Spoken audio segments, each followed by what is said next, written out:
नमस्कार.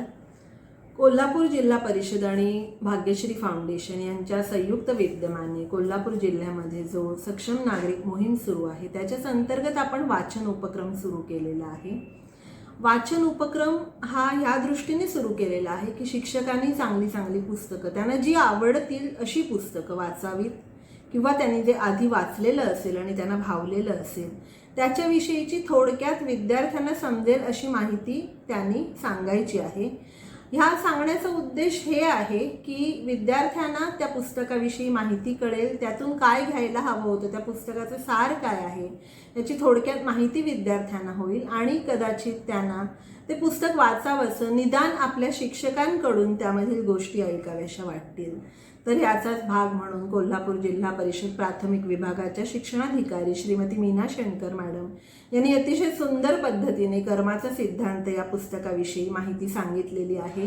ती आपण सर्व शिक्षकांनी ऐकावी आणि आपल्या विद्यार्थ्यांपर्यंत ह्या पुस्तकातील थोडासा महत्त्वाचा भाग जरूर जाऊ द्यावा. हेच त्यांचं एका प्रकारे मूल्य शिक्षणाला सहाय्यभूत ठरेल असं मला वाटतं. धन्यवाद. नमस्ते.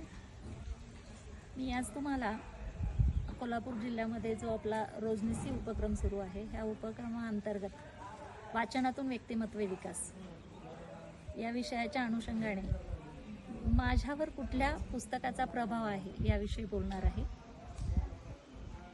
मी अनेक वर्षापूर्वी कर्माचा सिद्धांत हे पुस्तक वाचलं होतं. रिसेंटली मी ते परत एकदा वाचलं. कर्माचा सिद्धांत हे जे पुस्तक आहे हे मूळ गुजरातीमध्ये लिहिलेलं पुस्तक आहे. डॉक्टर हिराबाई ठक्कर यांचं ते पुस्तक आहे आणि मराठी भाषेमध्ये काशीकर यांनी ते अनुवादित केलेलं आहे. या पुस्तकाचं माझ्यावर इम्पॅक्ट पडण्याचं कारण असं आहे, कर्माचा सिद्धांत या पुस्तकामध्ये जो मूळ थॉट सांगितलेला आहे किंवा एक जे प्रिन्सिपल सांगितलेलं आहे ते प्रिन्सिपल असं आहे की तुम्ही जे काम करता, तुम्ही जे कर्म करता त्या कर्माचा प्रत्येक गोष्टीचा परिणाम तुमच्या आयुष्यावर होत असतो. मग तुम्ही जर चांगलं काम केलं तर त्याचा चांगला परिणाम होतो, तुम्ही जर वाईट काम केलं तर त्याचा परिणाम वाईट होत असतो. मग आणि कर्म म्हणजे काय, तर तुम्ही करता ती प्रत्येक गोष्ट, तुम्ही सकाळी झोपेतून उठल्यापासून संध्याकाळी झोपेपर्यंत जे जे करता ती केलेली प्रत्येक गोष्ट म्हणजे कर्म. आणि मग जर ह्या आपल्या कर्माचा किंवा आपल्या कामाचा अशा पद्धतीनं परिणाम आपल्या जीवनावर होणार असेल तर आपल्या कर्माची शुद्धता, शुद्ध कर्म किती आवश्यक आहे किंवा आपल्या विचारामध्ये, वागण्यामध्ये, बोलण्यामध्ये, काम करण्यामध्ये हेतूची शुद्धता किती आवश्यक आहे हे सगळं त्या पुस्तकामधून मला कळलं. त्याच्यामध्ये त्यांनी अजून एक असं सांगितलेलं आहे की कुठल्याही कर्मामधून म्हणजे तुम्ही चांगलं काम केलं तर त्याचा चांगलाच असा इम्पॅक्ट येणार आहे, तसं वाईट काम केलं तर वाईट इम्पॅक्ट पण येणार आहे. म्हणजे कुठल्याच कर्मामधून तुमची सुटका होणार नाही. तुम्ही केलेलं काम, त्या कामाचा तुमच्यावर परिणाम झाल्याशिवाय ते कर्म कधीही शांत होत नाही. यासाठी हे अधिक चांगलं स्पष्ट होण्यासाठी एक गोष्ट मी तुम्हाला सांगेल त्या पुस्तकामधलीच. त्या पुस्तकामध्ये एक अशी गोष्ट सांगितलेली आहे की एक आरोपी हजर केलेला असतो न्यायाधीशांसमोर आणि त्या आरोपीनं खून केलेला आहे असे सगळे पुरावे सादर केले जातात. पण ते जे जज असतात त्या जजला अशी शंका येते की बहुतेक हा आरोपी नाही आहे, बहुतेक ह्यांनी हा खून केलेला नाही आहे, पण जे पुरावे सादर केलेले असतात हे सगळे पुरावे त्यांनीच खून केलेला आहे असं सिद्ध करणारे असतात. मग त्यांच्या सुनावणीनंतर मध्ये थोडा ब्रेक होतो आणि ब्रेकमध्ये ते जज त्या आरोपीला बोलवून घेतात आणि त्याला विचारतात की मी तुला काही प्रश्न विचारू का. ते म्हणतात हो विचारा जज साहेब, तुम्हाला काही विचारायचं आहे ते. मग असं विचारल्यानंतर ते न्यायाधीश त्यांना विचारतात की खरंच तू हा खून केलाय का. मग तो रडायला लागतो आणि तो म्हणतो की खरंच मी हा खून केलेला नाहीये. मग ते म्हणतात की मग तू का स्वतःच खुनाची कबुली देतोय किंवा हे सगळे पुरावे पण तुझ्या विरुद्ध जे काही सादर केले जातात त्याला तू विरोध का करत नाही.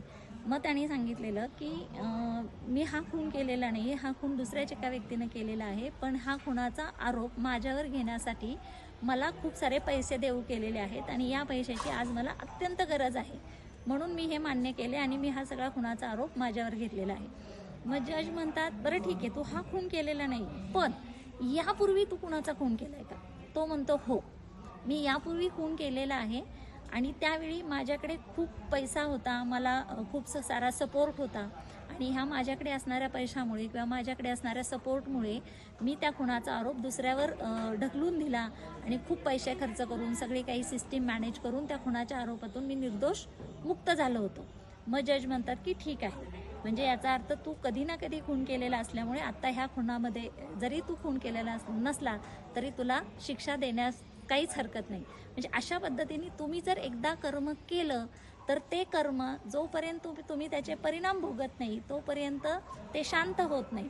म्हणून यातून मला सर्व शिक्षकांना हे सांगायचं आहे की आपण आता नोकरी करतो, नोकरी करत असताना आपल्याला पगार मिळत असतो आणि हा पगार मिळण्यासाठी आपल्याला काही विहित कर्म त्यांनी आखून दिलेलं आहे, म्हणजे ज्याला आपण ड्युटी म्हणतो.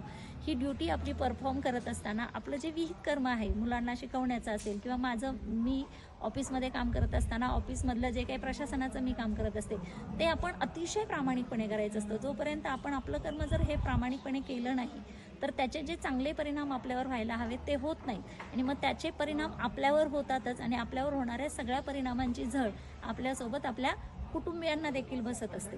त्यामुळे हे पुस्तक अतिशय महत्त्वाचं किंवा अतिशय माझ्या स्वतःवर इम्पॅक्ट करणार आहे. माझ्यावर ह्या पुस्तकाचा खूप चांगला सकारात्मक परिणाम झालेला आहे. त्यामुळे मी तुम्हाला सगळ्यांना सूचित करेल की तुम्ही सगळ्यांनी हे पुस्तक वाचावं. धन्यवाद.